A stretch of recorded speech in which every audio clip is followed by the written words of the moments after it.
वंदे मातरम। चलिए, अभी तक हम लोगों ने मानव की विकास से लेकर गौतम बुद्ध की प्रारंभिक जानकारी यानी व्यक्तिगत जानकारी तक हम लोग देख चुके हैं।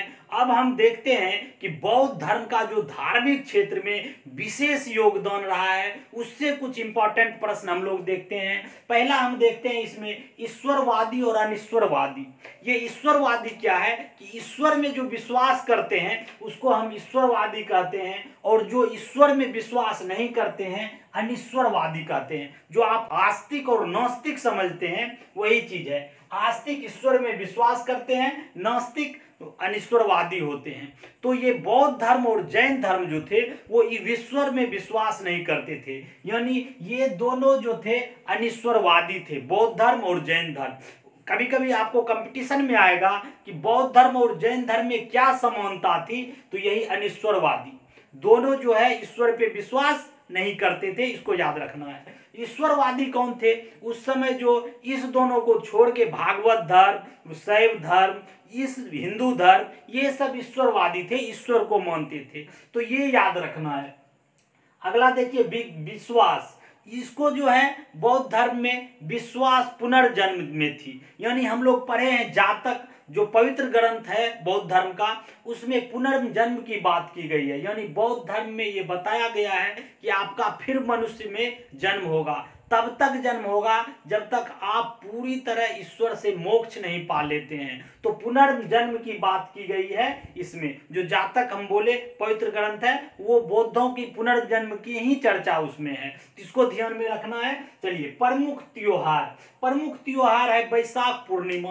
तो हम लोग जानते हैं कि इस समय इनका सब चीज ऐसा बौद्ध ग्रंथों में माना जाता है कि जन्म, मृत्यु, ज्ञान सब वैशाख पूर्णिमा। वैसे ज्ञान की प्राप्ति वैशाख पूर्णिमा में पीपल वृक्ष के नीचे हुआ था, हम लोग जानते हैं। तो ये वैशाख पूर्णिमा को ही बुद्ध पूर्णिमा कहते हैं।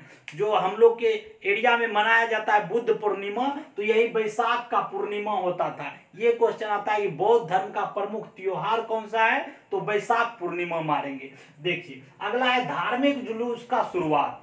धार्मिक जुलूस का शुरुआत बौद्ध धर्म में ही हुआ था। पहला धार्मिक जो जुलूस निकला था वो बौद्ध धर्म में, इसको भी याद रखेंगे। अगला देखिए मार्ग हमने कल भी बताया था आपको पिछले वीडियो में कि मार्ग जो है मध्यम मार्ग था। मध्यम मार्ग मतलब अष्टांगिक मार्ग। बौद्ध धर्म में अष्टांगिक मार्ग, इसी तरह हम तीन अलग अलग भी बताए थे कि अष्टप्रधान शिवाजी जो मंत्रिमंडल थे, और अष्टदिग्गज कृष्णदेव राय के समय कवियों का ग्रुप था। तो ये हम याद रखते हैं, अष्टप्रधान, अष्टदिग्गज, अष्टांगिक मार्ग, ये एक क्रम से याद रखेंगे। अगला देखिए त्रिरत्न। त्रिरत्न में बौद्ध धर्म में त्रिरत्न बताया गया है बुद्ध, संघ, धम्म। इसमें कंफ्यूज इसलिए नहीं होना है कि बौद्ध धर्म में भी त्रिरत्न है और जैन धर्म में भी त्रिरत्न है। जैन धर्म में सम्यक ज्ञान, सम्यक दर्शन, सम्यक आचरण, ये तीन है।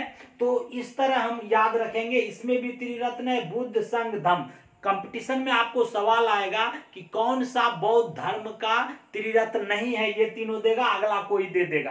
तो ये याद रखना है। और एक चीज ये है कि ये बौद्ध जो थे, बुद्ध जो थे, ये ज्ञान के लिए 29 वर्ष की अवस्था में गृह त्याग किए और बहुत परिश्रम किए। परिश्रम का मतलब होता है कि धैर्य के साथ परिश्रम। तो धैर्य के साथ परिश्रम का मतलब है कि इस समय जो थे गौतम बुद्ध से एक कहानी भी बनता है कि एक बार ये उपदेश देने के लिए गांव जा रहे थे, जंगल रास्ते होके कोई गांव जा रहे थे, साथ में इनका शिष्य भी था। जब ये रास्ते में जंगल की रास्ते से जा रहे थे तो जंगल में देखा कि बहुत गड्ढा बहुत सा गड्ढा पड़ा है।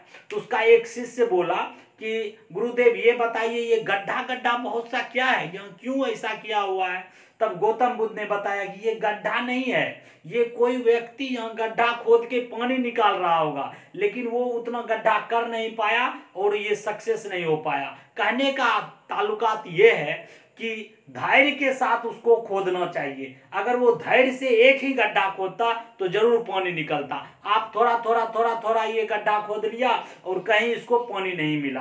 तो धैर्य के परिश्रम के साथ धैर्य भी होना चाहिए, इस बुद्ध ने ऐसा बताया। अगला हम देखते हैं कि इसके समय में अनुयायी शासक भी थे। इसके समय में अनुयायी शासक थे बिंबिसार, प्रसेनजीत। बिंबिसार तो हम जानते हैं पहला जो हर्यक वंश की शुरुआत होती है बिंबिसार, और ये बौद्ध धर्म स्वीकार कर लेते हैं। था कि श्रावस्ती जो है प्रसेनजित वहां का था, कौशल नरेश प्रसेनजित। उदयन उदयन तो बौद्ध धर्म के ही संरक्षक थे।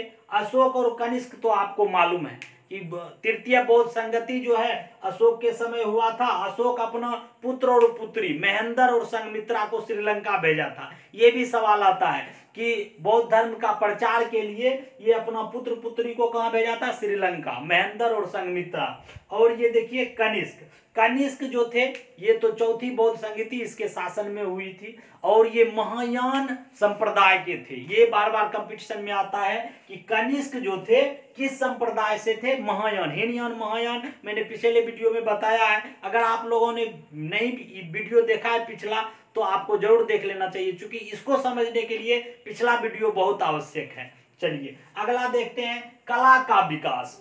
बौद्ध धर्म में कला का जो विकास का बात है, यानी कि बौद्ध की जो मूर्तियां बनी थी उस किस किस कला में बनी थी? उस समय गंधार कला और मथुरा कला दोनों का विकास हुआ था। तो गंधार कला में हम जानते हैं कि बौद्ध धर्म का विशुद्ध मूर्तियां गंधार कला में, यानी बौद्ध धर्म की जो जितना भी बुद्ध की प्रतिमा है गंधार कला से बना हुआ था। और मथुरा कला में जैन धर्म, बौद्ध धर्म, हिंदू धर्म तीनों की मूर्तियां मथुरा कला में बना। वैसे एक सवाल आता है कि बुद्ध की पहली जो प्रतिमा बनी थी वो मथुरा कला का ही था, ये मथुरा कला।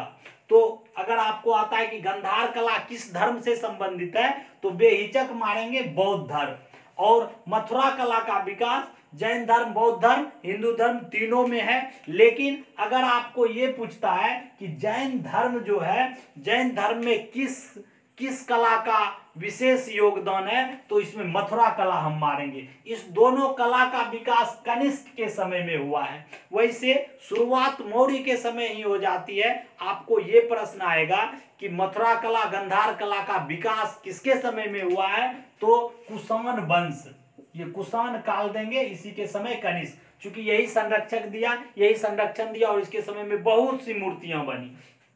चलिए, जीवन से संबंधित प्रतीक है। ये प्रतीक आपको कभी कभी प्रश्न में आ जाते हैं कि इसके जीवन से क्या क्या प्रतीक है। तो देखिए, जन्म से कमल, इसको आप दिमाग लगा के अगर आप पिछले वीडियो में देख के अगर समझेंगे तो तुरंत समझ।